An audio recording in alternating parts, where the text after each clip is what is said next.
यह कहना भूल है कि दाम्पत्य सुख के लिए स्त्री पुरुष के स्वभाव में मेल होना आवश्यक है। श्रीमती गौरा और श्रीमान कुंवर रतन सिंह में कोई बात न मिलती थी। गौरा उदार थी, रतन सिंह कौड़ी कौड़ी को दांतों से पकड़ते थे। वह हंसमुख थी, रतन सिंह चिंताशील थे। वह कुल मर्यादा पर जान देती थी, रतन सिंह इसे आडंबर समझते थे। उनके सामाजिक व्यवहार और विचार में भी घोर अंतर था। यहां उदारता की बाजी रतन सिंह के हाथ थी। गौरा को सहभोज से आपत्ति थी, विधवा विवाह से घृणा और अछूतों के प्रश्न से विरोध। रतन सिंह इन सभी व्यवस्थाओं के अनुमोदक थे। राजनीतिक विषयों में यह विभिन्नता और भी जटिल थी। गौरा वर्तमान स्थिति को अटल, अमर, अपरिहार्य समझती थी। इसीलिए वह नरम गरम, कांग्रेस, स्वराज्य, होम रूल सभी से विरक्त थी। कहती, ये मुट्ठी भर पढ़े लिखे आदमी क्या बना लेंगे? चने कहीं भाड़ फोड़ सकते हैं? रतन सिंह पक्के आशावादी थे। राजनीतिक सभा की पहली पंक्तियों में बैठने वाले, कर्म क्षेत्र में सबसे पहले कदम उठाने वाले, स्वदेश व्रतधारी और बहिष्कार के पूरे अनुयायी। इतनी विषमताओं पर भी उनका दाम्पत्य जीवन सुखमय था।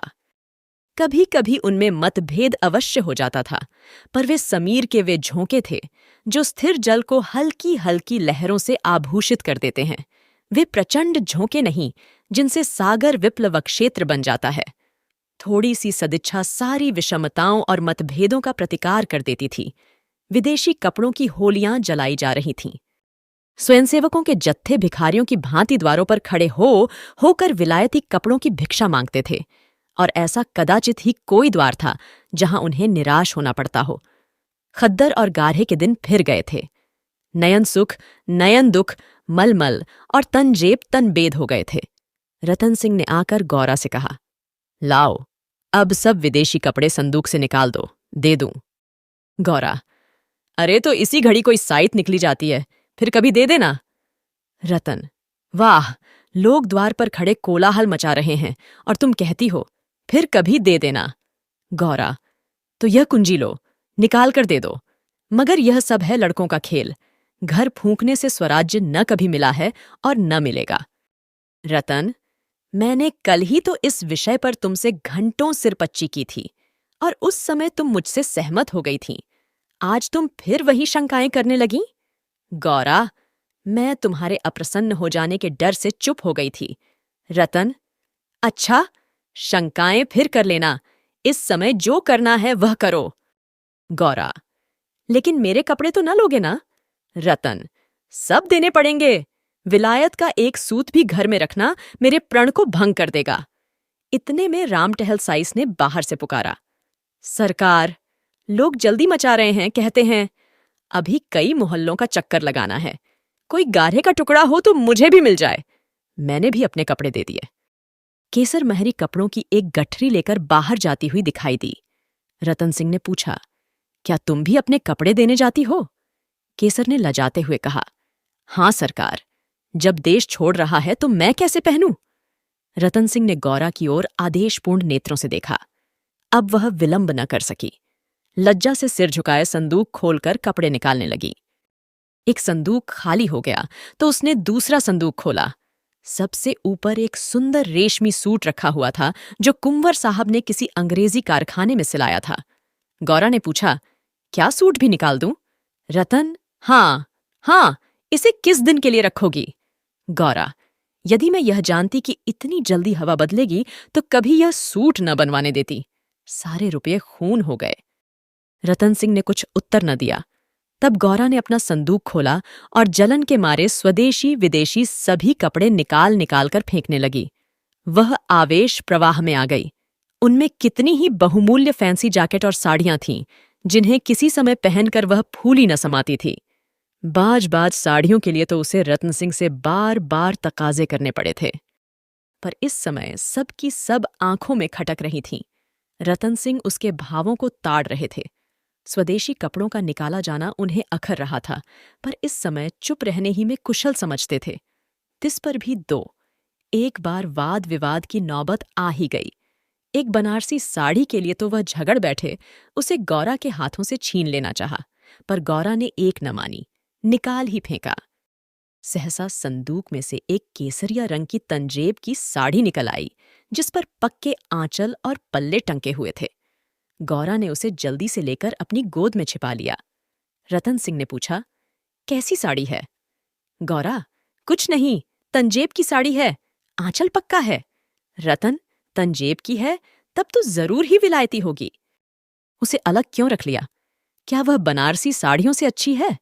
गौरा, अच्छी तो नहीं है, पर मैं इसे न दूंगी।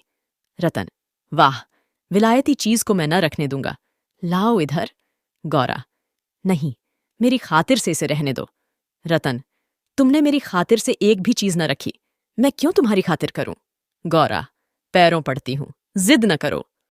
रतन, स्वदेशी साड़ियों में से जो चाहो रख लो, लेकिन इस विलायती चीज को मैं न रखने दूंगा। इसी कपड़े की बदौलत हम गुलाम बने, ये गुलामी का दाग हम मैं अब नहीं रख सकता, लाओ इधर। गौरा, मैं इसे न दूंगी, एक बार नहीं 1000 बार कहती हूं कि न दूंगी। रतन, मैं इसे लेकर छोड़ूंगा, इस गुलामी के पटके को, इस दासत्व के बंधन को किसी तरह न रखूंगा। गौरा, नाहक जिद करते हो। रतन, आखिर तुमको इससे क्यों इतना प्रेम है? गौरा, तुम तो बाल की खाल निकालने लगते हो, इतने कपड़े थोड़े हैं, एक साड़ी रख ही ली तो क्या? रतन, तुमने अभी तक इन होलियों का आशय ही नहीं समझा। गौरा, खूब समझती हूं, सब ढोंग है, 4 दिन में जोश ठंडा पड़ जाएगा। रतन, तुम केवल इतना बतला दो कि यह साड़ी तुम्हें क्यों इतनी प्यारी है, तो शायद मैं मान जाऊं। गौरा, यह मेरी सुहाग की साड़ी है। रतन, जरा देर सोचकर, तब तो मैं इसे कभी न रखूंगा। मैं विदेशी वस्त्र को यह शुभ स्थान नहीं दे सकता, इस पवित्र संस्कार का यह अपवित्र स्मृति चिन्ह घर में नहीं रख सकता। मैं इसे सबसे पहले होली की भेंट करूंगा। लोग कितने हतबुद्धि हो गए थे कि ऐसे शुभ कार्यों में भी विदेशी वस्तुओं का व्यवहार करने में संकोच न करते थे। मैं इसे अवश्य होली में दूंगा। गौरा, कैसा असगुन मुंह से निकालते हो? रतन, ऐसी सुहाग की साड़ी का घर में रखना ही अशकुन, अमंगल, अनिष्ट और अनर्थ है। गौरा, यों चाहे जबरदस्ती छीन ले जाओ, पर खुशी से न दूंगी। रत्न, तो फिर मैं जबरदस्ती ही करूंगा, मजबूरी है। यह कहकर वह लपके कि गौरा के हाथों से साड़ी छीन लूं। गौरा ने उसे मजबूती से पकड़ लिया और रतन की ओर कातर नेत्रों से देखकर कहा, तुम्हें मेरे सिर की कसम। केसर मेहरी बोली, बहू जी की इच्छा है तो रहने दीजिए। रतन सिंह के बढ़े हुए हाथ रुक गए, मुख मलिन हो गया। उदास होकर बोले, मुझे अपना व्रत तोड़ना पड़ेगा, प्रतिज्ञा पत्र पर झूठे हस्ताक्षर करने पड़ेंगे। खैर, यही सही। शाम हो गई थी। द्वार पर स्वयंसेवक गण शोर मचा रहे थे। कुंवर साहब, जल्दी आइए, श्रीमती जी से भी कह दीजिए, हमारी प्रार्थना स्वीकार करें, बहुत देर हो रही है। उधर रतन सिंह असमंजस में पड़े हुए थे कि प्रतिज्ञा पत्र पर कैसे हस्ताक्षर करूं। विदेशी वस्त्र घर में रखकर स्वदेशी व्रत का पालन क्यों कर होगा? आगे कदम बढ़ा चुका हूं, पीछे नहीं हट सकता, लेकिन प्रतिज्ञा का अक्षरशः पालन करना अभीष्ट भी तो नहीं, केवल उसके आशय पर लक्ष्य रहना चाहिए। इस विचार से मुझे प्रतिज्ञा पत्र पर हस्ताक्षर करने का पूरा अधिकार है। त्रिया हट के सामने किसी की नहीं चलती। यों चाहूं तो एक ताने में काम निकल सकता है, पर उसे बहुत दुख होगा, बड़ी भावुक है, उसके भावों का आदर करना मेरा कर्तव्य है। गौरा भी चिंता में डूबी हुई थी। सुहाग की साड़ी सुहाग का चिन्ह है, उसे आग, कितने अशकुन की बात है। ये कभी कभी बालकों की भांति जिद करने लगते हैं, अपनी धुन में किसी की सुनते नहीं। बिगड़ते हैं तो मानो मुंह ही नहीं सीधा होता, लेकिन वे बेचारे भी तो अपने सिद्धांतों से मजबूर हैं, झूठ से उन्हें घृणा है। प्रतिज्ञा पत्र पर झूठी स्वीकृति लिखनी पड़ेगी, उनकी आत्मा को बड़ा दुख होगा, घोर धर्म संकट में पड़े होंगे। यह भी तो नहीं हो सकता कि सारे शहर में स्वदेशानुरागियों के सिरमौर बनकर उस प्रतिज्ञा पत्र पर हस्ताक्षर करने से आनाकानी करें। कहीं मुंह दिखाने को जगह न रहेगी, लोग समझेंगे बना हुआ है। पर शकुन की चीज कैसे दूं? इतने में उसने रामटहल साइस को सिर पर कपड़ों का गट्ठर लिए बाहर जाते देखा। केसर मेहरी भी एक गट्ठर सिर पर रखे हुए थी। पीछे पीछे रतन सिंह हाथ में प्रतिज्ञा पत्र लिए जा रहे थे। उनके चेहरे पर ग्लानि की झलक थी, जैसे कोई सच्चा आदमी झूठी गवाही देने जा रहा हो। गौरा को देखकर उन्होंने आंखें फेर लीं, और चाहा कि उसकी निगाह बचाकर निकल जाऊं। गौरा को ऐसा जान पड़ा कि उनकी आंखें डबडबाई हुई हैं। वह राह रोककर बोली, जरा सुनते जाओ, रतन जाने दो, दिख न करो, लोग बाहर खड़े हैं।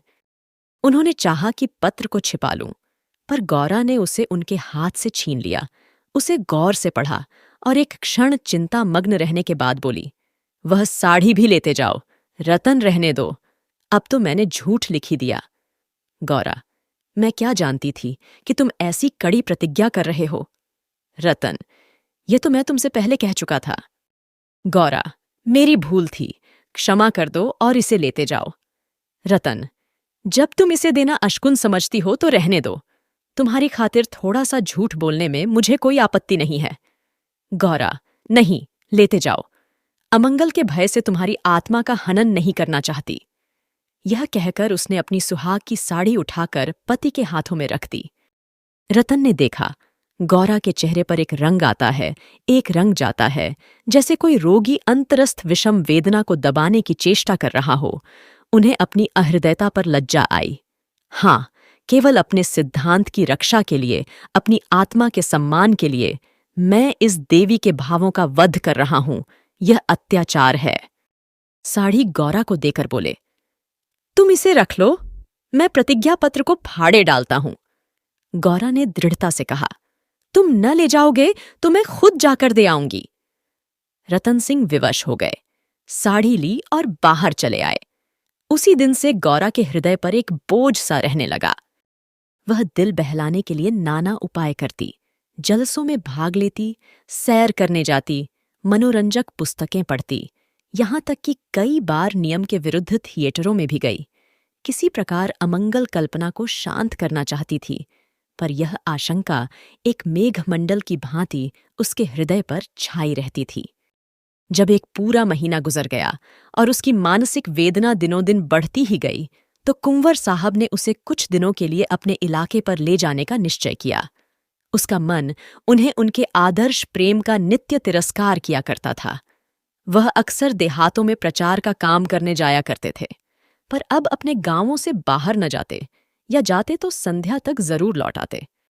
उनकी एक दिन की देर, उनका साधारण सिर दर्द और जुकाम उसे अव्यवस्थित कर देते थे। वह बहुधा बुरे स्वप्न देखा करती। किसी अनिष्ट के काल्पनिक अस्तित्व की छाया उसे अपने चारों ओर मंडराती हुई प्रतीत होती थी।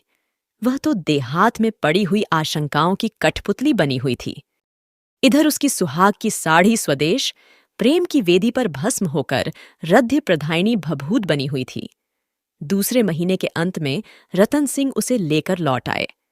गौरा को वापस आए 3-4 दिन हो चुके थे, पर असबाब के संभालने और नियत स्थान पर रखने में वह इतनी व्यस्त रही कि घर से बाहर न निकल सकी थी। कारण यह था कि केसर मेहरी उसके जाने के दूसरे ही दिन छोड़कर चली गई थी, और अभी उतनी चतुर दूसरी मेहरी मिली न थी। कुंवर साहब का साइस राम टहल भी छोड़ गया था। बेचारे कोचवान को साइस का भी काम करना पड़ता था। संध्या का समय था। गौरा बरामदे में बैठी आकाश की ओर एकटक होकर ताक रही थी। चिंताग्रस्त प्राणियों का एकमात्र यही अवलंब है, सहसा रतन सिंह ने आकर कहा। चलो, आज तुम्हें स्वदेशी बाजार की सैर करा लावें। यह मेरा ही प्रस्ताव था, पर 4 दिन यहां आए हो गए, उधर जाने का अवकाश ही न मिला। गौरा, मेरा तो जाने को जी नहीं चाहता, यहीं बैठकर कुछ बातें करो। रतन, नहीं, चलो दिखावें, 1 घंटे में लौट आवेंगे। अंत में गौरा राजी हो गई। इधर महीनों से बाहर न निकली थी। आज उसे चारों तरफ एक विचित्र शोभा दिखाई दी। बाजार कभी इतनी रौनक पर न था। वह स्वदेशी बाजार में पहुंची तो जुलाहों और कोरियों को अपनी अपनी दुकानें सजाए बैठे देखा। सहसा एक वृद्ध कोरी ने आकर रतन सिंह को सलाम किया। रतन सिंह चौंक कर बोले, राम टहल, तुम अब कहाँ हो? राम टहल का चेहरा श्रीसंपन्न था। उसके अंग अंग से आत्मसम्मान की आभा झलक रही थी। आंखों में गौरव ज्योति थी।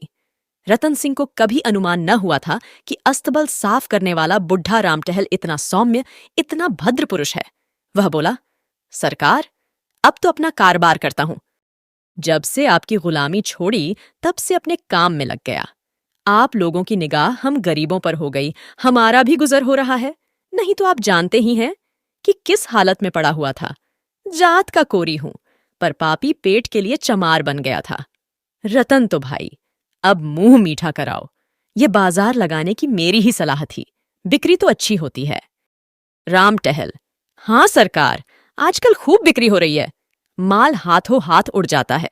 यहाँ बैठते हुए 1 महीना हो गया है, पर आपकी कृपा से लोगों के 4 पैसे थे, वे बेबाक हो गए।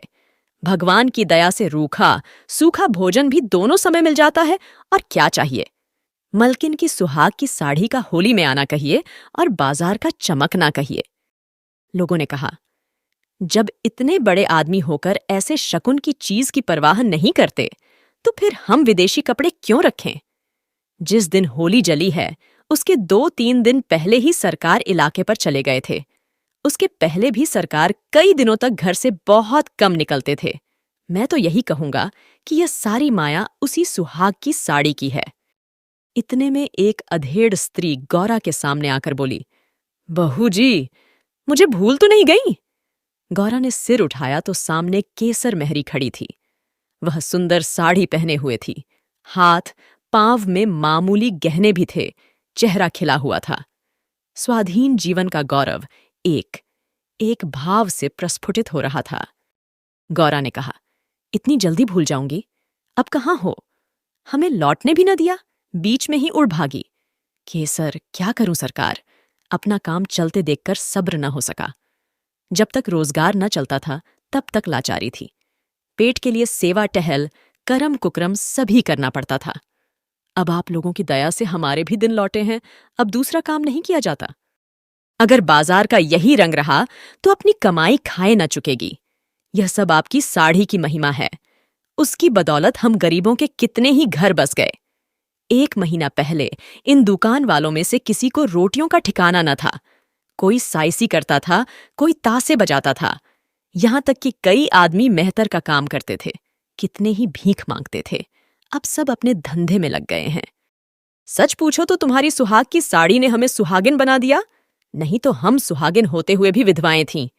सच कहती हूं, सैकड़ों जबानों से नित्य यही दुआ निकलती है कि आपका सुहाग अमर हो, जिसने हमारी रांट जात को सुहाग दान दिया। रतन सिंह एक दुकान पर बैठकर कुछ कपड़े देखने लगे। गौरा का भावुक हृदय आनंद से पुलकित हो रहा था। उसकी सारी अमंगल कल्पनाएं स्वप्नवत विच्छिन्न होती जाती थीं। आंखें सजल हो गई थीं और सुहाग की देवी अश्रु संचित नेत्रों के सामने खड़ी आंचल फैलाकर उसे आशीर्वाद दे रही थी। उसने रतन सिंह को भक्तिपूर्ण आंखों से देखकर कहा, मेरे लिए भी एक साड़ी ले लो। जब गौरा यहां से चली तो सड़क की बिजलियां जल चुकी थीं। सड़कों पर खूब प्रकाश था। उसका हृदय भी आनंद के प्रकाश से जगमगा रहा था। रतन सिंह ने पूछा, सीधे घर चलूं? गौरा, नहीं, छावनी की तरफ होते चलो। रतन बाजार खूब सजा हुआ था। गौरा, यह जमीन लेकर एक स्थायी बाजार बनवा दो। स्वदेशी कपड़ों की दुकानें हों और किसी से किराया न लिया जाए। रतन, बहुत खर्च पड़ेगा। गौरा, मकान बेच दो, रुपये ही रुपये हो जाएंगे। रतन, और रहें पेड़ तले? गौरा, नहीं, गांव वाले मकान में। रतन, सोचूंगा। गौरा, जरा देर में इलाके भर में खूब कपास की खेती कराओ। जो कपास बोए उसकी बेगार माफ कर दो। रतन, हाँ, तदबीर अच्छी है, दूनी उपज हो जाएगी। गौरा, कुछ देर सोचने के बाद, लकड़ी बिना दाम दो तो कैसा हो? जो चाहे चरखे बनवाने के लिए काट ले जाए। रतन, लूट मच जाएगी। गौरा, ऐसी बेईमानी कोई न करेगा। जब उसने गाड़ी से उतरकर घर में कदम रखा तो चित्त शुभ कल्पनाओं से प्रफुल्लित हो रहा था, मानो कोई बछड़ा खूंटे से छूटकर किलोलें कर रहा हो। यह कहानी यहीं खत्म होती है। और हाँ, अगर आप कोई अपने पसंद की कहानी सुनना चाहते हैं तो कमेंट में जरूर बताइए, मैं कोशिश करूंगी। और प्लीज लाइक और सब्सक्राइब करना मत भूलिएगा। सुनने के लिए धन्यवाद।